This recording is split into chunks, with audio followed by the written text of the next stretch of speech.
Hello everyone, welcome to my channel Chem Insider. In today's class we are going to discuss about a very important topic from class 12's haloalkane and haloarenes chapter, that is about nucleophilic substitution reactions.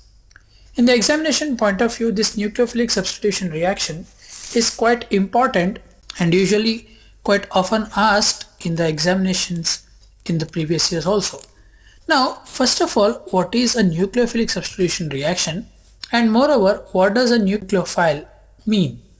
A nucleophile is something which is electron rich species. Like for example, if you have molecule of OH minus, so this OH minus has an additional negative charge. This negative charge is indicating that the given OH species is rich in electrons.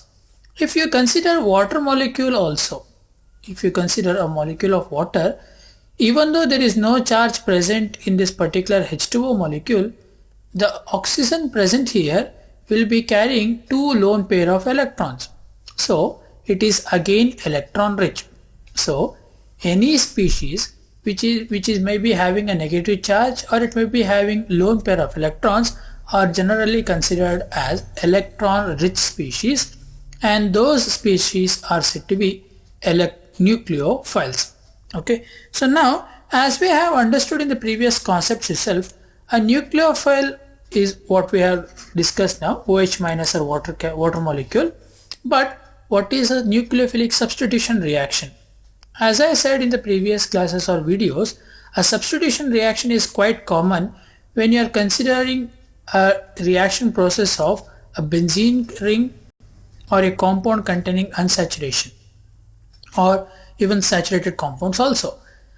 Unsaturated compounds usually undergo addition reaction, like for example C double bond C type of compounds may undergo addition when you treat them with water or when you treat them with HCl, etc.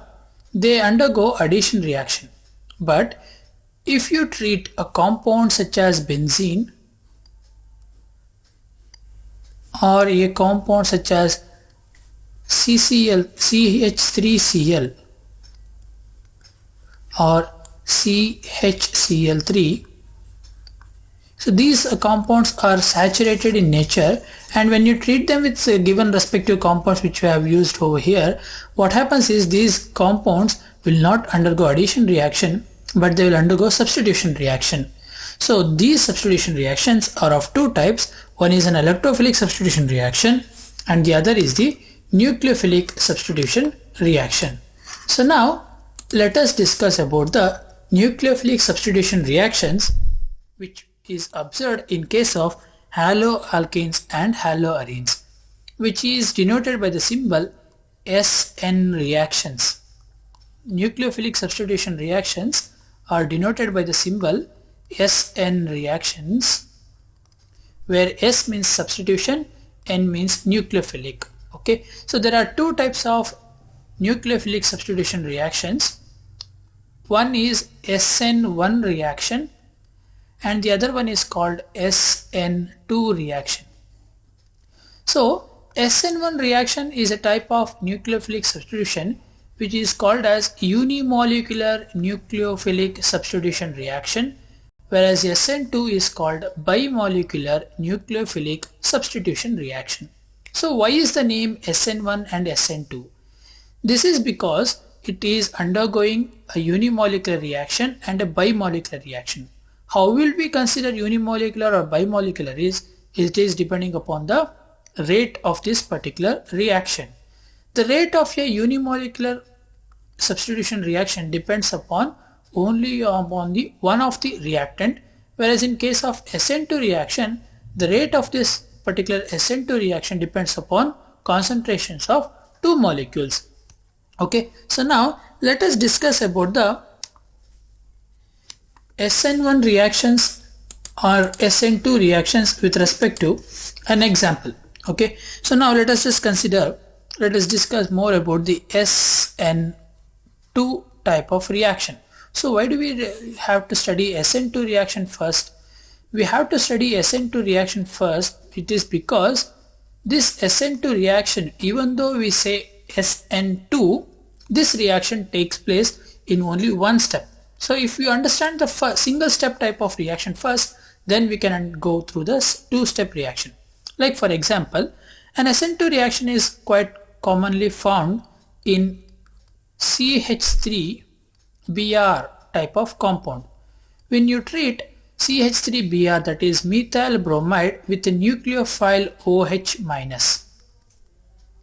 When you treat CH3Br compound with a nucleophile OH minus, we prepare CH3OH, that is methanol. When you treat methyl bromide with OH minus, we form methanol by liberating Br minus, that is we are substituting Br minus by OH minus.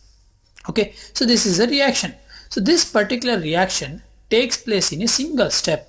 So therefore this reaction is called SN2 reaction, even though it undergoes only one step. So why is it is called SN2 even though the reaction is undergoing in a single step, is because now just observe the reaction and how the mechanism works over here. If I write a three-dimensional structure of this CH3Br, we have one H over here, one H with wedge bond, one more hydrogen in a dash bond, and the other bromine atom in normal in plane. Okay, so now if I treat this molecule of methyl bromide with OH minus nucleophile, what happens is the nucleophile OH minus attacks the carbon atom. The nucleophile OH minus attacks the carbon atom in a type of reaction where the bromine atom should be away from the OH minus atom. So if you observe carefully, the bromine atom present over here is way opposite in direction for the attack of OH minus. So this, what happens is, it creates an intermediate where we observe an intermediate bond formed between OH and Br by the carbon atom present. So we observe a dotted bond with OH minus, and we also observe a dotted bond with Br minus. So why is this happening is, this particular bond on the right hand side is called bond breaking.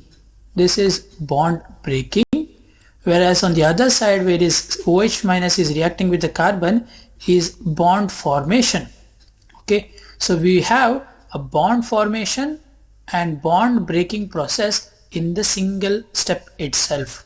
Okay, so this particular OH minus and carbon with bromine as in dotted bond is called the intermediate of the given reaction.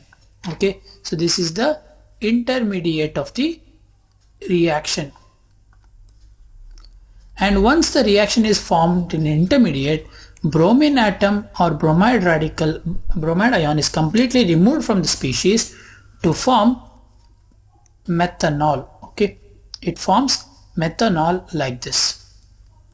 We have a hydrogen in a dash bond, we have one hydrogen with a wedge bond, and we have OH molecule.